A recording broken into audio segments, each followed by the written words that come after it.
Hey everybody, my name is Ellyse Amelia Trethric. I'm the Director of Curation and Artist Relations here at Blackdove. I want to welcome you to the 6th episode Curated by Blackdove, produced by the team over at Possess Art.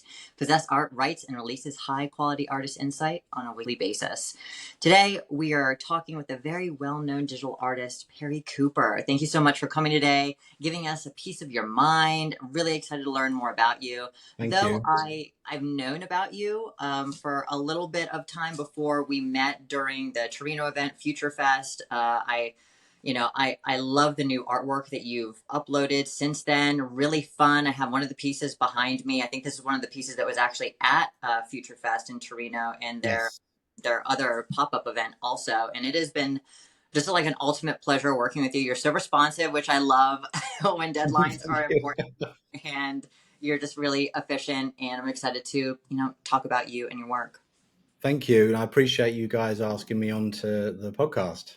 Yeah, of course. You came directly to my mind because like very responsive, very cool art, beautiful, and you have stories to tell, which I'm excited to move into. I'd love to know at the beginning, like where you kind of came from in your life's work. Were you always an artist, or did you come from the corporate world and now doing digital art? Like, Cool. how'd you get into 3D work? So I kind of, I'll compress the story as much as I can, but I basically went to university and art college initially to get into product design. Went to art college where you kind of try and do a bit of everything. And at art college, I decided to go down a film route.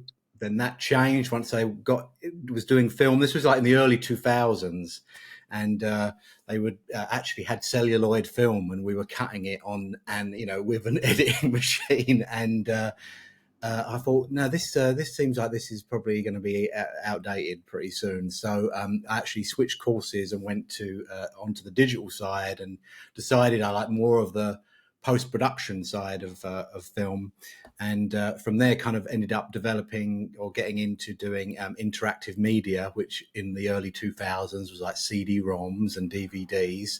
So for that, creating 3D assets to kind of create like 3D interactive stories, basically, it's like telling a narrative but using 3D to get from A to B. Yeah. And then once I left university, I got into advertising. So, and that's what I've worked in since the early 2000s. I've been in the ad industry, working at ad agencies in London. And then in 2009, I set up a digital production company with a couple other guys, and we've run that ever since. I now live in America. I moved over here. My wife is from Boston. So Nice. I moved over here in 2017, and then everything shut down like a couple of years later. Now you're stuck. Yeah. I think that's really cool coming from advertising. I feel like, especially before where NFTs have kind of taken us. I went to school for 3D animation and simulation from 2012 to 2014. And it was Okay.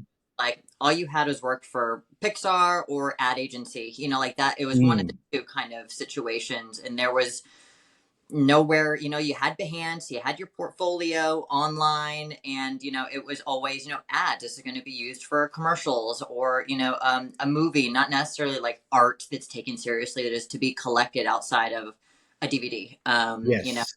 Or recording, who's going to record a Nike commercial, and being able to express yourself in that way as an artist that truly wants to have these passion pieces that aren't necessarily advertising monetized in a way, I think is beautiful. And I'm happy that you've come to create these really cool pieces that are meaningful. How did you step into the world of like digital art sales, NFTs and things like that? I got into that because I was creating 3D work through work, and I don't get to do 3D stuff all the time for work, because obviously we do a varied amount, do like online advertising, digital outdoor stuff, all sorts of things. So I kind of started up an Instagram account in like 2016, something like that. And just to kind of start rendering things and posting things and just trying things out, and just to do a little bit of 3D every day, basically. And then over time, that account then gained a following, and out of that, actually Nifty Gateway reached out to me in early 2020, Nice. saying there's this thing called NFTs. Would you be interested in having a meeting about it? So, yeah, I got involved with Nifty Gateway early on. I think at the time they had one drop a week, and that was all they had. I wasn't 100% sure what it was, because it was kind of foreign to me to be selling my artwork directly to a collector. Mm-hmm. Obviously, like it is to everyone that came into this, Yeah. About like selling your work, because you were kind of used to just doing it for a client, Yeah. or just doing it for fun, basically. Yeah. Now that And the then mix it can meet. yeah, exactly. So, I mean, I tell a story about many years ago, in like the late 90s, when I was at art college, and I had friends, a girlfriend at the time, who were a fine artist, and she, at the end of year show, she was selling her artwork, whilst I brought my PC into the college for the end of year show, so I could play these computer animations on my old IBM PC. And I thought, how am I ever going to make money out of this? Yeah. How am I ever going to sell this? And it took like 20 years for the technology to catch up, and for there to be a way for us to be able to do that, Otherwise, if you weren't there at the time, then it was never seen again. Yeah, I love where you kind of grew from grassroots to just sharing, pieces of your work, to being asked to be one of the first, like artists in the scene, to be asked, I think was a real honor at the time. I think I was, I was super lucky to be in the right place at the right time. Well, you've done the work, you put in the time, like you had I'm sure, a very large breadth of work, and something else grew, I'm pretty sure, doing, during these years of social media. I heard that you have it's a pretty decent sized YouTube.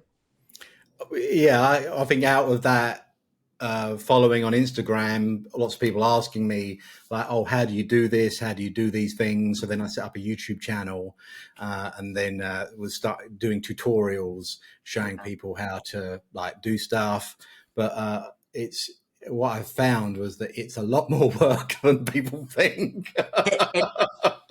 I It's like, oh, where did I mean to edit that piece, and having to watch this whole thing through, and cutting. Yeah, especially trying to like show someone who might not know how to use the software. Right, this is where we're going to start, and this is this is the thing we're going to end up with at the end. And so, there's kind of putting the work in was, writing a script for myself and going through and doing the steps and then redoing them. So like a 10-minute video could take me 2 days. Yeah. It was a lot. And then I had a baby. My wife and I had a baby, and then like time just got really narrowed down. You got it up to over 20,000, I heard, which is no small feat, and I'm excited to see when you do have more time. I'd love to take some lessons in what software are you teaching? It's Cinema 4D is the software that I use mainly, and Octane, the Octane renderer. It's like a render engine I use. So, that's kind of my poison of choice. I think that's great, because that's really it's a high class render engine, and it like renders out beautiful work. And I love usually anything that I see in 4D. The environment, what did I used to call them when I worked in Maya? They probably call them something differently. I call them sprites, but they were what was reactive in environments, set up with math, and just beautiful renderings. I didn't know if you. Okay, yeah. We use a lot of in cinema. Yeah, we call it like MoGraph cloners animation. So you can we animate a lot of those, and I was very lucky that when I was at university, I think I found a magazine. This back in the day when they used to buy magazines and they had CDs on the cover. And my first copy of Cinema 4D, it was a free copy on the front cover of a magazine. And that, yeah, and then I've been I've been a loyal customer ever since the free version. You know, I've been paying for it ever since. Yeah. That's wonderful. Thanks for sharing. I really wanted to know what you used because I think that your colors are really vibrant and beautiful, and your work is really flowy. I want to talk about your color aspects that I've been seeing in a lot more of your recent work, from the pinks and purples and really dark coloring that I think is gives way to really bright features and really interesting stories that you like to tell with your work that I feel like tread a lot on how people are socially online. I think it's interesting. I see a lot of, the thumbs ups, checks and balances, your different pieces that Yep. you have that are interesting. Can you tell me a little bit more about your recent color choices? Yeah, I guess. I mean, what I have liked to do, I've got like a short attention span, so I will, as I go from project to project or collection to collection, I like to group the pieces of work I put out into little collections. Those Yeah. collections I put out, I I'm kind of not the sort of artist that has a style and just sticks to it all the time. Love it. So I kind of choose a style or a color scheme or something that I think is appropriate to that collection or what I'm doing. So, for instance, the one you were talking about with all the purples and blues was this collection called Antisocial that I put out on Maker's Place earlier this year. And for that one, I just kind of felt the tones, it kind of fit. I didn't want to go, it was all about like with the thumbs up and the thumbs down and the checks and balances. I didn't want to go down the routes of reds and blues because then people can kind of think it might be a political thing or Yeah, something. So totally. I wanted to go more down more of a just what I thought would look pretty, basically. And I think the purples and blues, I just love those colors. I love that scheme. That was the first collection I actually did a series of actual physical art pieces that went with them as well, like infinite object screens Nice. that you could purchase along with them. And then I had, obviously the artwork printed on there and on the back and everything as well. But yeah, that collection, it kind of sits. I think it looks like I think it was influenced by my computer, which is very Yeah, purpley and blue. I love that. They're such inviting Yeah. colors. They have a feeling to them outside of just focusing on what it is. So I think they're really good color choices. And what does the one behind me mean to you? Is that the checks and balances? Yeah. So yeah, okay. So for that one, I think a lot of the pieces of work I do, sometimes it comes down to, I've got an idea for something that like a machine or some sort of trope that I think would look cool. And then I kind of try and think of a name that I go with that. At the time, I was thinking about social media. I was thinking Yeah. about people purchasing checks Yeah. for Twitter, etc. So that was where, and then people talking about, well, who is in charge of control of the checks and balances of social media, what we're doing. So what I wanted to do was do that in like nice infinite loop going on that, and then being able to have a kind of cool transition from one to the other. And it's partly the infinite kind of loop of it is kind of also to show just really how silly and transitional the whole thing is. Yeah. You can just turn it on or off. You can just turn it on or off. It's the whole thing is silly. I love hearing that from you, what you feel it means. And I think it's so important to have interviews like this where we're learning more about the art, because you can see that it has these checks and then X's, and what does it mean? They're kind of switching each other out, and Mm. understanding what that really is. And I love the smoke on the bottom, the smoke effect. That's really cool. It almost Yeah, feels like universe. It's really cool.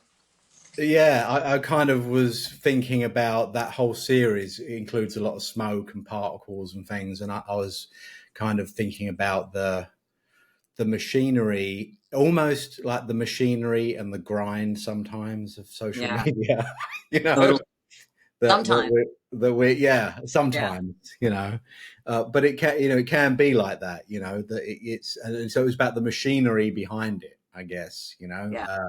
and in some of the pieces I think I use conveyor belts, not the feeling of being on a conveyor belt, and the feeling, and this was kind of hark back a bit more to when you're just putting work out, and your only currency is whether people like it or not.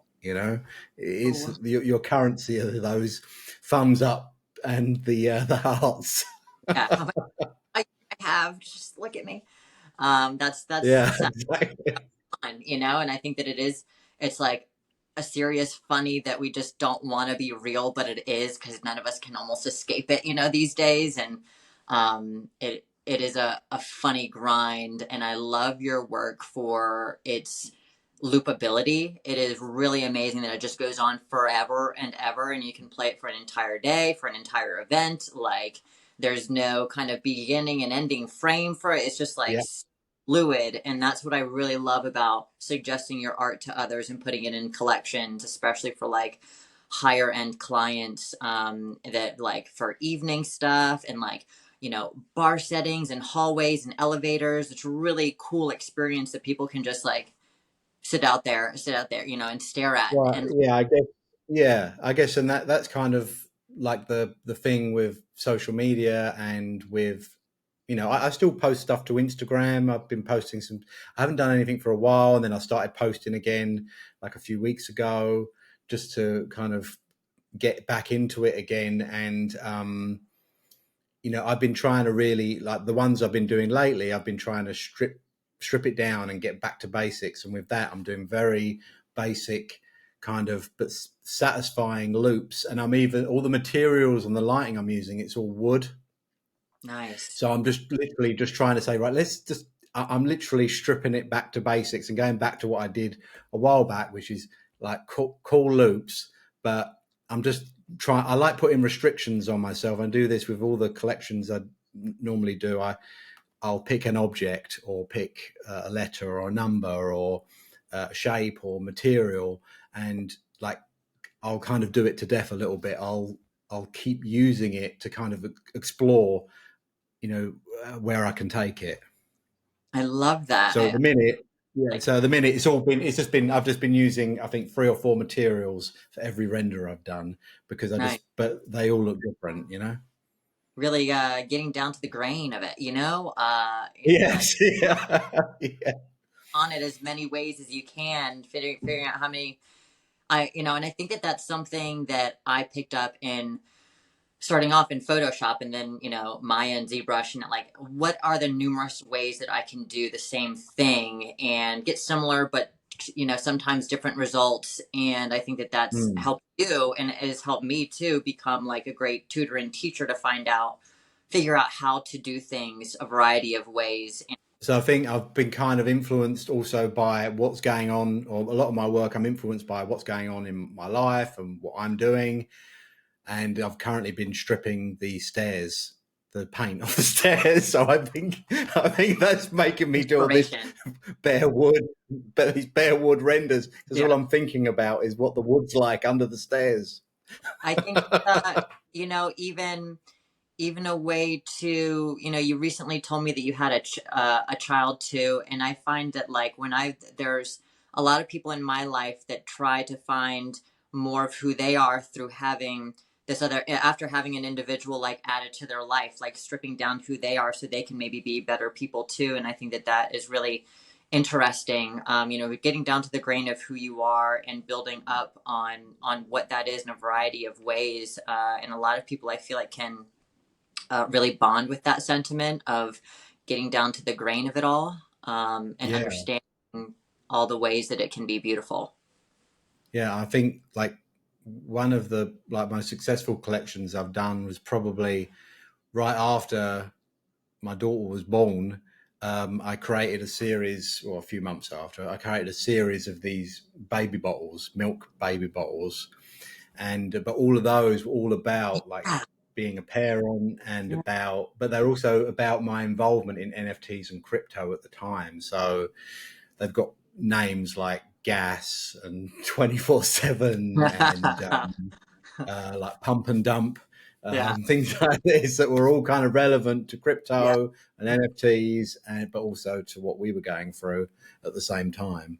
So they're the sort of That's things fun. and that's what I was kind of excited about with NFTs and with like digital collectibles, was that I was able to kind of put messages almost on the blockchain to my daughter to say, obviously we like things like gas. That was embarrassing for her, but she'll be able to read back at that in like 20 years. Yeah. And I think that's really cool, like to have something out there in the world that your parent made that was inspired by you and what was going on, but simultaneously things were going on similar in another area, in NFTs, and like how it all came to be in the story is it's going to be funny and fun and beautiful, I think. And we were Yeah. just talking about like the grind, and I want to Yeah. hear a little bit about like what has happened in your life because of the grind. What exhibitions or projects have you been a part of that you've been proud of, and do you have anything coming up soon?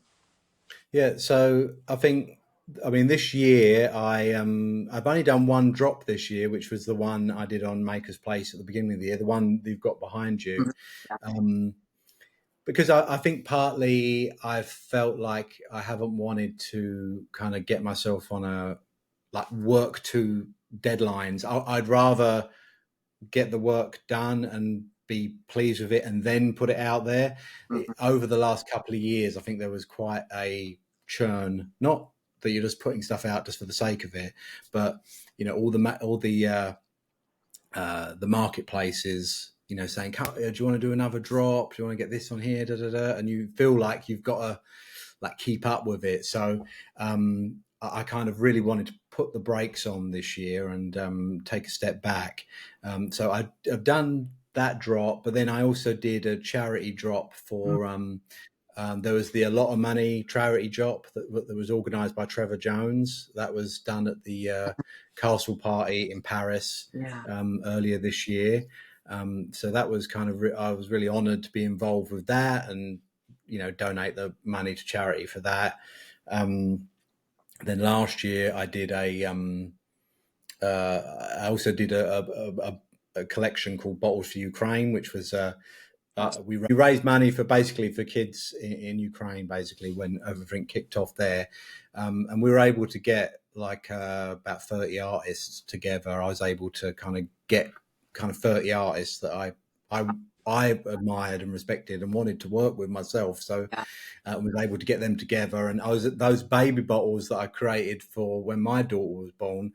I was able to give that model to each of the artists and say, can you do your own take on this? So all of the pieces all had the same bottle in, but obviously it's all the artists' different take on the piece. So that was pretty cool to have done and been involved with. And then, it was cool to be involved in the Future Festival this year. And I've got a few pieces. I've got some pieces up in the Black Hole in Berlin. And in the Crypt Gallery, there's one in Hollywood and there's one Yeah. in New York. Yeah. Yeah, in the Dream Hotels. Sure. So I've got pieces in both of there. So it's kind of it's been a bit of a crazy time to kind of talk about all these people and all these things, and kind of think, wow, before NFTs or crypto, this wouldn't have been possible. Yeah. I think that it's great that NFTs, blockchain, collectibles, allow digital art to become what it is appreciated to be today, and for us to grow from that and kind of see that digital art does not need to be bound to the blockchain. Somebody doesn't need to look at digital art and say, "Ugh, that's probably an NFT." To be able to there's still viability and ownership of and collectibleness of digital art through subscriptions and licensing. Of course, NFTs aren't going away. We're going to do kind of a revival of NFTs with something really cool that we're planning with some revenue sharing with NFTs and licensing combined, which will be really cool. Okay. But I know we only have a few more minutes. I don't want to focus on what's coming. I want to focus on you. I have two pieces that I wanted to just have you kind of explain. Let's talk for a second about Lost in Time. So the Lost in Time piece was actually part of a collection called Lost Luggage, which was about, it was kind of a trope that I'd been using since COVID, which was about using luggage as a way of talking. We're all in lockdown, and it was a way of like, what's in these bags, the possibilities for the future. And then by the time we got to the end of last year, I was kind of using them and this lost luggage idea as something about maybe like a feeling of loss, or like the uncertainty that people were having, artists within the crypto market at the time, so and about like the loss of time. And I was feeling a bit more morose about things, really, but my idea was that they were kind of almost to be viewed as a triptych of the lost in time and space and thought. And the idea was that if you purchased anyone that purchased all three of them, I had a combined piece called Totally Lost, which was like a 1 minute 20 piece, where I kind of mixed all of them together and added a couple of extra things in to make this one long piece. Very cool. I didn't know that. That's really awesome. I love being able to, whoever buys all of these, you're able to share something really cool with them. I love NFT packs. I think it's so cool and such a good upsell, and makes people just own more of your pieces, and really awesome. Did you do something similar like that with Hard Pack too, which is another piece of art? Yeah, I did. So that one was kind of the first one where I actually used luggage. And so I've done multiple kind of metaphors for things in the collections I've done over the years. I started out with teapots because I was thinking about home, being in the UK whilst I was in the US. We're in lockdown. I was thinking about what makes you comfortable or makes you feel like home. And for me, it's obviously tea. So that's where that came from. But then with the luggage one, I created a series called Packaged Holidays, which was all about, in the UK, that's what we call when you buy flights and hotels together. It's a packaged holiday. Yeah. So I was thinking, packaged as in it's in these bags. So the idea being, we all have these bags in our closets, these suitcases in our closets, but we can't use them because we can't go anywhere. So the idea was, I'll put the vacation in the bag, Yeah. So with Hardpack, that one has I wanted to use different climates and different weather scenarios in each one. So with the Hardpack one, I wanted to do a skiing scenario, and I was speaking to a friend of mine who's a snowboarder, and he said, Hardpack is what we call like the snow when it's packed hard. So, that's great. That would be a great name for this piece. So that's where that came from. So I had Hardpack, and then there was like a Ticket to Ride, and what were the other? I did what was it? A wet suitcase, which was an underwater one, and then with those, I think there was a free giveaway if you bought one of those or multiple of that. I can't remember, this was a couple of years ago, but if you bought one or multiple of those, you got entered into a draw to get one called Baggage Claim, and you could, which was actually a baggage claim, and all the bags that were in the other NFTs were all on the baggage carousel. Cool. And that was kind of like the bonus piece. It's really, really awesome to have you explain that to me, and such a cool thought to have environments inside, that's where the vacation is. That's what vacation means, taking that out. But it's, what is without that, very, very cool. I love that. And what was cool was that one of the pieces I called Ticket to Ride because it had inside a like a theme park. So it had the big wheel and everything. And then the cool thing about obviously Ticket to Ride is a Beatles track. So, and the cool thing was that piece got picked to be shown at NFT Liverpool. Wow. In England, where the Beatles are from. So I was like, that was quite cool that it got shown there. Yeah, so that was that was great. So I was kind of really pleased about that. I'm so happy for all of your success, and you've really been like in so many arenas in advertising, digital creation, for just every part of it, curated in galleries, it's a whole beautiful journey. Where do you feel like, kind of my last question, where digital art is going? What do you feel from like that, like, oh, this is insane, like 2020, it's only up from here, baby, to now where we are,